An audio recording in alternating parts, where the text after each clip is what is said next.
আপনি বহু বছর মুরগি পালন করছেন বা বহু বছর ধরে আপনি মুরগির মাংস খাচ্ছেন, কিন্তু কোনোদিন এটা কি আপনি ভেবে দেখেছেন যে ওই বাজারে বিক্রি হওয়া ওই সাদা ব্রয়লার মুরগিটা, যেটা 35 থেকে 40 দিনে 2 কেজি ওজন হয়, ওই মুরগির শরীরে পালকের সংখ্যা এত কম কেন?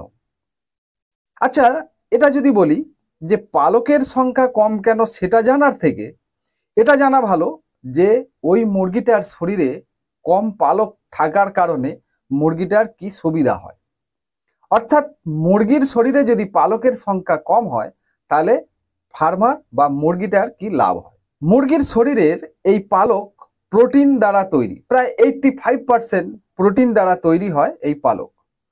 আর মুরগি যে খাবারটা খায় সেই খাবারের মাধ্যমে প্রোটিনটা পৌঁছায় ওই পালকে। অর্থাৎ প্রোটিনটা একটু খরচ হয়ে যায় ওই পালকের পিছনে। কিন্তু মুরগির শরীরে যদি পালকটা কম থাকতো তাহলে কিন্তু ওই প্রোটিনটা ওই মুরগিটার শরীরে মাংস বা ডিমের পিছনে কিন্তু খরচ হতো। অর্থাৎ এক কথায় বলতে গেলে মুরগি খাবারের সাথে যে প্রোটিনটা খাচ্ছে সেই প্রোটিনটা যেমন তার ডিমে মাংসেও প্রয়োজন পড়ে, ঠিক ওই পালক তৈরি, পালক রক্ষণাবেক্ষণ এইসব করতেও কিন্তু মুরগি প্রোটিন খরচ করে ওই পালকের পিছনে। তাহলে ওই মুরগিটার শরীরে যদি পালকটা কম থাকে তাহলে সেই প্রোটিনটা ওদিকে না খরচ হয়ে সেই প্রোটিনটা খরচ হবে ওই মুরগির মাংস বা ডিম তৈরিতে। যারা ছোট ছোট খামারি ব্যাকওয়ার্ড পোল্ট্রি ফার্মিং করেন, দেশি মুরগি, সোনালী মুরগি, এইসব মুরগিকে নিয়ে, তো তাদেরকে আজ আমি এমন একটা মুরগির সাথে পরিচয় করাবো যে মুরগিটা ডুয়েল পারপাস দেশি মুরগি, যে মুরগিটা সাধারণ মুরগির থেকে ডিম বেশি দিতে পারে, যে মুরগিটার শরীরে পালকের সংখ্যা কম এবং যে মুরগিটা অন্যান্য সাধারণ দেশি মুরগির থেকে ওজন বেশি হয়। তো আমি চলুন সেই মুরগিটার সাথে পরিচয় করিয়ে দিই। তো আপনি এখানে যে মুরগিটাকে দেখতে পাচ্ছেন এই মুরগিটার নাম হলো তুর্কিন। অনেকে বলে নেকেড নেক, আমরা বলি দেশি মুরগি। আমরা এটাকে দেশি মুরগি বলি, কিন্তু অ্যাকচুয়ালি এটা এশিয়া মহাদেশের কোনো মুরগি নয়। এটা ইউরোপ মহাদেশ থেকে এসছে এবং রোমানিয়া ট্রান্সিলভেনিয়ান অঞ্চলে থেকে এই মুরগিটা এসছে। এখন অনেক বছর আগে এসছে, কেউ বলছে 1900 সালে, কেউ বলছে 1800 সালে, এরকম ধরনের অনেক কিছু খবর আছে। তো যাই হোক, এই মুরগিটার মধ্যে এই গলার ঠিক এই মাথার থেকে এই গলার একদম শেষ প্রান্ত পর্যন্ত পালক থাকে না, সেই জন্যে এদেরকে আমরা নেকেড নেক বলি। অনেকে গলা ছিলা, অনেকে আবার এই মুরগিটাকে বলে যে নগ্ন গলা, আবার এটাকে অনেকে তুর্কিন বলে। তুর্কিন কেন বলে? অনেকে মনে করে যে এটা হয়তো টার্কি মুরগির সাথে দেশি মুরগির ক্রসবিট করিয়ে এই মুরগিটা তৈরি হয়েছে, ওই জন্য একে আবার অনেকে তুর্কিনও বলে। যাই হোক, অ্যাকচুয়ালি আমরা এদেরকে গলা ছিলা, গলা কাটি, ভারত বাংলাদেশে এই নামেই আমরা চিনে থাকি। তো এই মুরগিটার শরীরে তুলনামূলক অন্যান্য দেশি মুরগির থেকে এই মুরগির শরীরে পালকের সংখ্যা কম। আর এই মুরগিটাই হচ্ছে দেশি মুরগির মধ্যে ডুয়েল পারপাস মুরগি। ডুয়েল পারপাস মুরগি বলতে এটা বোঝাচ্ছি যে এই মুরগিটাই অন্যান্য দেশি মুরগির থেকে বেশি ডিম পাড়ে এবং এর ওজন সব থেকে বেশি হয় এবং এর গ্রোথ অন্য মুরগি বাচ্চার তুলনায় বা অন্য মুরগির তুলনায় এর গ্রোথটা বেশি হয়। যারা এই মুরগিটাকে পালন করছেন, করেন, জানেন। কিন্তু এই মুরগির একটা গন্ডগোল আছে, সেটা আমি পরে জানাচ্ছি আপনাকে। তো এই মুরগিটা বছরে প্রায় 100 থেকে 120টা ডিম দিতে পারে, যেখানে দেশি মুরগি 60টা, 50টা, 70টার মধ্যে ডিম দেয়। আর এই নেকেড নেক, এ তো বললাম 100 থেকে 120টা পর্যন্ত ডিম দিতে পারে এবং এই মুরগিটা খুব প্রচন্ড গরম সহ্য করার ক্ষমতা এই মুরগিটার রয়েছে এবং প্রচন্ড গরমেও এ ডিম দিতে পারে। তারপরেও এ খুব ব্রুডি হতে পারে, মানে এ ভালো মা হতে পারে। অর্থাৎ এ কিন্তু, হ্যাঁ, এখানে একটা কথা বলা প্রয়োজন, এ ভালো মা হতে পারে কিন্তু অন্য দেশি মুরগির তুলনায় একে কিন্তু বেশি ডিম দেয়া যাবে না। তার কারণ হচ্ছে এর শরীরে পালকের সংখ্যা কম। যেখানে অন্য দেশি মুরগিকে 10টা 12টা ডিম দেওয়া হয়, সেখানে কিন্তু এই মুরগিটাকে 7টা 8টার বেশি ডিম না দেওয়াই ভালো, তাহলে ওয়েস্টেজ হবে। এবারে প্রশ্ন হলো যে এর ওজন, দেশি মুরগির ওজন যেখানে 900 1 কেজি পিওর দেশি মুরগি, 1 কেজি। আবার দেশি মুরগির মধ্যে আবার কিছু ক্রস হয়ে একটু গ্রোথ, হাই গ্রোথ, একটু লো গ্রোথের মুরগি আছে, এই মুরগির মধ্যেও আছে। এই মুরগির বান্তাম বা ছোট সাইজের যে মুরগিটা সেটা দেশি মুরগির মতোই হয়। আবার যেটা একদম অরিজিনাল সেটা কিন্তু একটু ওজনে বেশি হয়, প্রায় 1.5 কেজি পাড়িয়ে, মানে বেশি হবে মোরগগুলোর ওজন, এবং মুরগিগুলোর ওজন ওই 1.5 কেজির কাছাকাছি ওজন হবে। এখন এ যে বেশি ডিম দেয় তার যুক্তিটা কি আছে, বা এর যে মাংসটা বেশি হয় তার যুক্তিটা কি আছে? দেখুন, প্রথম কন্ডিশন এটাই ছিল যে এর দেহে যেহেতু পালকের সংখ্যা কম, দেখুন ঘাড়ে এখান থেকে এই পর্যন্ত পালক নেই, তারপরেও এদের শরীরে পালক কিন্তু একটু শক্ত পালক হয় এবং পালকের সংখ্যাটাও কম হয়, যার ফলে কি হয়, এ কম প্রোটিন খেলেও এর গ্রোথটা ঠিক হয়। আর যদি প্রোটিন যদি বেশি খায় বা যদি দামি দামি ফিড বা এইসবগুলো খায়, তাহলে কিন্তু এই মুরগিটার একটা অবিশ্বাস্য বা হাই গ্রোথ এই মুরগিটার মধ্যে দেখা যায়। ডিমের ক্ষেত্রেও তাই।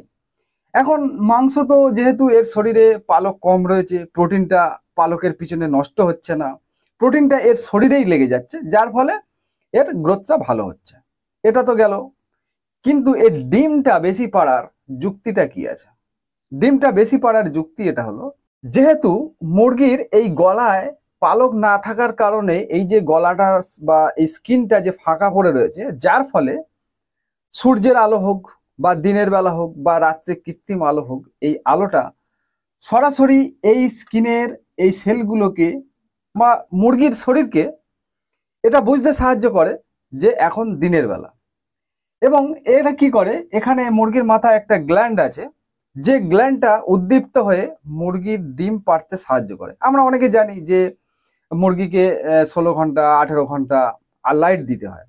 এখন মুরগিকে যে 16 ঘন্টা 18 ঘন্টা লাইট যে দেবো, সেটা কি লাইট দেবো বা সেই লাইটটা কাজ কিভাবে করে? এইভাবে করে, এই যে ফাঁকা স্কিন বা এই যে মাথার যে জায়গাগুলো আছে এই স্কিনগুলো এবং এই পালকের মধ্যে দিয়ে এই লাইটের যে তেজস্ক্রিয়টা মুরগির শরীরে যে কোষগুলো আছে, সেই কোষগুলোর মাধ্যমে এই গ্ল্যান্ডটা বুঝতে পারে যে এখন এটা দিন। এবং এই ভুল বোঝানোর ফলে মুরগি কিন্তু একটা ডিম পাড়তে সাহায্য করে এই লাইটটা। এই বিষয় নিয়ে আলাদা ডিটেলস ভিডিও করা হবে, এখানে এটা বোঝাবার জন্য ছোট করে বলছি।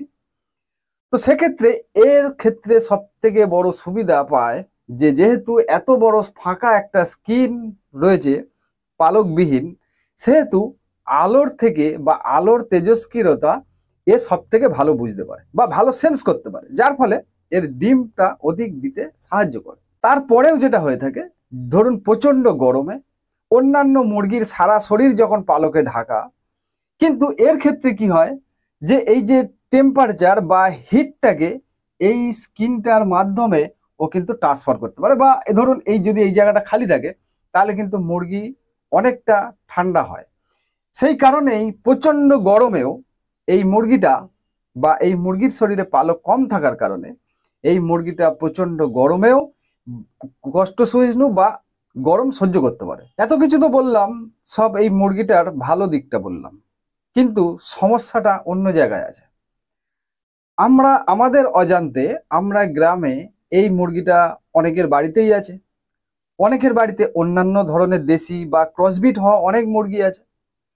কিন্তু যেটা আমার গবেষণায় উঠে এসছে যে এই মুরগিটা যদি কোনো RIR, রোদেস আইল্যান্ড রেড, যে মুরগিটা কমার্শিয়াল ডুয়েল পারপাস যে মুরগিটা RIR, সেই মুরগিটার সাথে এর যদি ক্রস হয়, তাহলে যদি 10টা বাচ্চা হয় তার মধ্যে 5টা গলার তাদের পালক থাকবে, আর দেখা যাবে যে আর 5টার মধ্যে এই গলার পালকটা থাকবে না। সেটা 5টা বলছি, কারো 4টে হতে পারে, 6টা হতে পারে, এরকম হবে। কিন্তু সেই বাচ্চাগুলো যখন বড় হয় তখন সেই বাচ্চাগুলোর মধ্যে রোগ হবার প্রবণতা সব থেকে বেশি। ভালো গ্রোথ হলো, ভালো সবকিছু হলো, কিন্তু দেখা গেল ঠিক বাচ্চাটা 20 দিন 25 দিন বা এরকম ধরনের যত বয়স হচ্ছে, হয় বাচ্চাটা খোঁড়া হয়ে গেল, নয় বাচ্চাগুলোর এমন কিছু ক্রিটিক্যাল রোগ এসে গেল যেগুলো ওষুধ দিয়েও সারানো যায়নি।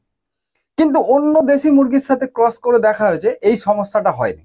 তো আমি আপনাকে এই বিষয়টা বলতে চাই, যেটা দেখা গেল আপনার কাছে যদি RIR মুরগি থাকে এবং যদি এই গলা ছিলাও মুরগিটা থাকে, তাহলে কোনোভাবেই যেন এই মুরগিটার সাথে আড়াইয়ার মুরগির ক্রসবিট না হয়।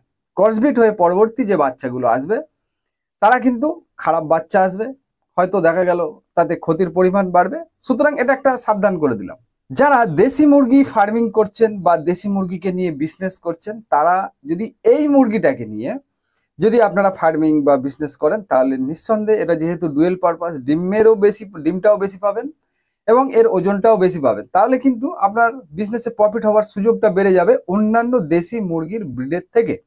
আমি সময় সময়ে ভিন্ন ভিন্ন ব্রিড নিয়ে আমি আপনাদের সাথে কথা বলবো। এটা তো একটা ব্রিড, এবং এর পরে যে ভিডিওগুলো আসছে দেশি মুরগি বিজনেস প্ল্যান, সেই জন্যই তার আগে আমি এটাকে আপনাদের জানিয়ে দিলাম। আর এই দেশি মুরগির বিজনেস প্ল্যান, যেখানে আমরা জানবো যে দেশি মুরগি ডোমেস্টিক বার্ড হওয়ার সত্ত্বেও তাদেরকে নিয়ে আমরা কমার্শিয়ালি বা ছোট করে কিভাবে সেখান থেকে প্রফিট করা যাবে, সেখান থেকে কিভাবে লাভ করা যাবে, তাদেরকে কিভাবে সুস্থ করা যাবে, এবং টোটাল একটা বিজনেস যেটা 10টা ভিডিওর মাধ্যমে আমি আপনাদের সামনে প্রেজেন্ট করব।